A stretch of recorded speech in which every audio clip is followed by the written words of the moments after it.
కూడా వస్తున్నాడు. అంటే అదే కరెక్టే అనుకుంటున్నారా? అలా అలా పప్పు నాయుడు అని పేరు పెట్టడం అంటే కరెక్టే అండి. ఇప్పుడు గతంలో 5 ఏళ్ల పాటు ఆ రోజు మంత్రిగా ఎప్పుడైతే చేసిన నేను వ్యక్తి పెట్టానో కాదు, ఒకసారి 5 ఏళ్ల పాటు మంత్రిగా చేసిన వ్యక్తి అప్పుడు కాదు పెట్టింది, యా ఇప్పుడు అప్పుడు పెట్టింది కాదు. ఇప్పుడు రాష్ట్రంలో మళ్ళీ పనిచేస్తున్న వ్యక్తి ఆయన రాజకీయాల్లోకి వచ్చి ఈ దేశంలో ఏ ముఖ్యమంత్రి కొడుకు కూడా ఇండైరెక్ట్గా అలా వచ్చింది దాఖలాలు లేవు.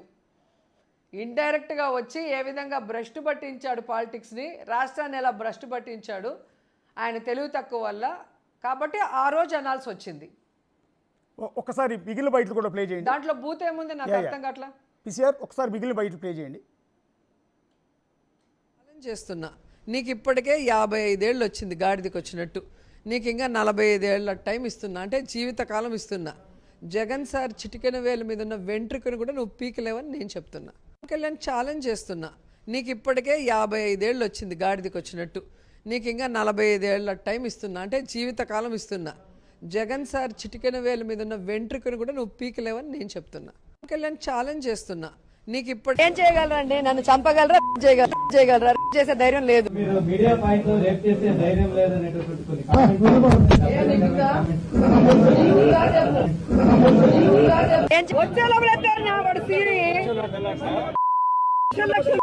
చేసే పని ఇది. వచ్చే లోపల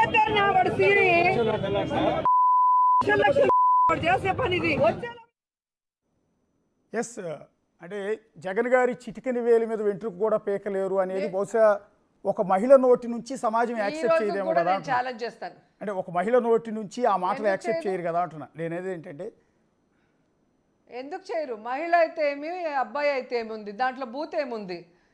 ఎంతసేపు జగన్మోహన్ రెడ్డిని నేను అది చేసేస్తా ఇది చేసేస్తానంటే ఊరుకుంటారా? వింటుంటారా? దాంట్లో బూత్ ఏముంది నాకు అర్థం కావట్లేదు. ఈ రోజుకి ఛాలెంజ్ చేస్తున్నా నేను. మీకు దమ్ముంటే పవన్ కళ్యాణ్కి 175 సీట్లలో నించొని అప్పుడు మాట్లాడమను. మోడీ కాళ్ళు పట్టుకొని, వాళ్ళ మమ్మీని తిట్టిన చంద్రబాబు నాయుడు లోకేష్ కాళ్ళు పట్టుకొని జగన్మోహన్ రెడ్డిని ఓడించేదానికే పనిచేశాడు తప్ప ఆయనకి ఎవరైతే జెండాలు మోసారో లేదా ఆయనకి ఎవరైతే సపోర్టివ్గా ఉన్నారో ఆయన సామాజిక వర్గానికి ఏమైనా చేశాడా? ఎవరైనా ఈ రోజుకి కూడా తెలుగుదేశం పార్టీకి నష్టం చేకూర్చే విధంగా ఒక చిన్న ప్రెస్ మీట్ పెట్టినా వెంటనే వాళ్ళని పార్టీ నుంచి సస్పెండ్ చేస్తున్నాడు. తెలుగుదేశం పార్టీని కాపాడటానికే ఆయన బతుకుతున్నాడు తప్ప ఆయన కోసం పనిచేసిన జనసేన సైనికులకో జనసేన నాయకులకో ఆయన ఏ రోజు పనిచేయట్లేదు. దొంగ దెబ్బ తీయటం అంటారు దీన్ని, హీరోయిజం అనరు పవన్ కళ్యాణ్ది. ఈ రోజుకి ఛాలెంజ్ చేస్తున్నా, జగన్మోహన్ రెడ్డి గారి చిటికెన వేలు మీద ఉన్న ఎంట్రిక కూడా పీకలేరు. 175 సీట్లో నించొని అప్పుడు మాట్లాడండి. దొంగ దెబ్బ తీయటం, ఈవీఎంలో మ్యానిపులేట్ చేయటం కాదు. ఈరోజు రాష్ట్ర ప్రజలు చూస్తున్నారు కదా, జగన్మోహన్ రెడ్డి గారు రాప్తాడుకి వెళ్ళినా, పొదిలీకి వెళ్ళినా, చిత్తూరుకు వచ్చినా మీరు పోలీసుల్ని ఉపయోగించి లీడర్ల మీద రౌడీ షీట్లు తీస్తామని బెదిరించి మీరు ఎక్కడ చెక్ పోస్టులు పెట్టినా ప్రజలు ఆగుతున్నారా? మీ అబద్ధాలకి విసిగిపోయారు. జగన్ తాను చెప్పిన ప్రతిదీ, తాను మేనిఫెస్టోలో ఇచ్చిన ప్రతిదీ చేశాడు. అలాంటి వ్యక్తిని వదులుకొని తప్పు చేశామని ఈరోజు జగన్ వెంట పరుగులు తీస్తున్నారు. మీరు ఒక్కసారి మోసం చేయగలరేమో, ప్రతిసారి చేయలేరు, అది తెలుసుకోండి. అంటే ఇప్పుడు మీరు గతంలో మాట్లాడిన వేటిలో కూడా అసభ్యత కానీ అంటే తప్పుబట్టే భాష కానీ లేదు అనేది ఇప్పటికీ స్టాండ్ అయి ఉన్నారు. ఖచ్చితంగా అండి. ఇది చిత్తూరులో ప్రతి ఒక్కరూ మాట్లాడే నార్మల్ లాంగ్వేజ్, దాంట్లో బూత్ ఉండదు. ఎవరైనా ఏమన్నా అంటే మెట్టి తీసుకొని కొడతా అంటారు, అంటే మీ భాషలో చెప్తూ కొడతానో ఏదో అంటారు. ఇక్కడ మాటకు ముందు అది వస్తుంది. అలాగే నా ఇట్లా అంటారు, నా బొచ్చు కూడా బీకలేరు అంటారు. సో అవి నార్మల్గా అందరూ మాట్లాడే మాటలు. మేము పాలిటిక్స్లో ఉన్నాం కాబట్టి కొంచెం పాలిష్గా మాట్లాడుతున్నాం. మా భాష అదైనా దాన్ని కొంచెం పక్కన పెట్టి జాగ్రత్తగానే మాట్లాడుతున్నాం. కానీ భాష గురించి మాకు అడ్వైస్ ఇచ్చే జనసేన తెలుగుదేశం పార్టీ వాళ్ళ భాషను చూడండి. ఈరోజు నాకు పవన్ కళ్యాణ్కి పొలిటికల్గా విభేదం ఉంది, నాకు చంద్రబాబు నాయుడుకి పొలిటికల్గా విభేదం ఉంది, నాకు లోకేష్కి పొలిటికల్గా విభేదం ఉంది. మేము ఒకరినొకరు మాట్లాడుకుంటుంటే సంబంధం లేని కింద ఉన్న వాళ్ళంతా ఈరోజు మా ఇంట్లో వరలక్ష్మి వ్రతం జరిగిన, మా ఇంట్లో ఈరోజు లక్ష్మీ నరసింహస్వామి హోమం జరిగిన కింద బూతులు ఎందుకు పెడుతున్నారు?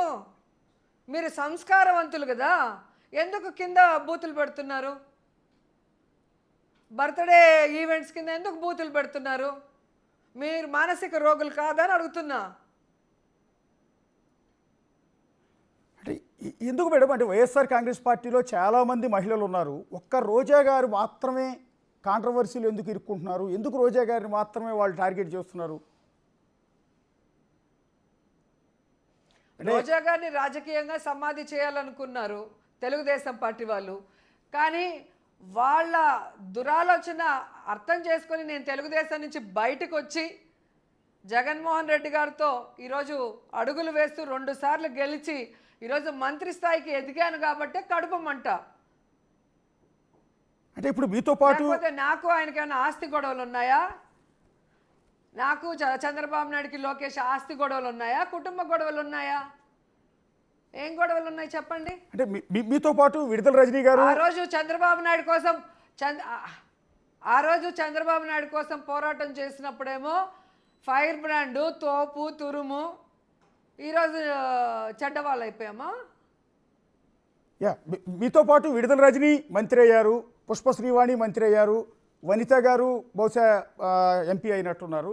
సో ఇట్లా చెప్పుకుంటూ పోతే సుచరిత మంత్రి అయ్యారు, చాలామంది అయ్యారండి. కానీ ఇవెవ్వరూ పెద్ద నోటెడ్ కూడా కాదు. ఒక్క రోజా గారి విషయంలో మాత్రమే ట్రోలింగ్ జరగటం కావచ్చు. మీరు అన్నట్టు ఇందాక మీరు ఇంట్లో శుభకార్యం చేసుకున్నా కూడా ఇష్టం వచ్చినట్టు బూతులు తిడుతున్నారంటూ ఉన్నారు. ఇదంతా కేవలం ఒక్క రోజా గారికి మాత్రమే జరుగుతోంది.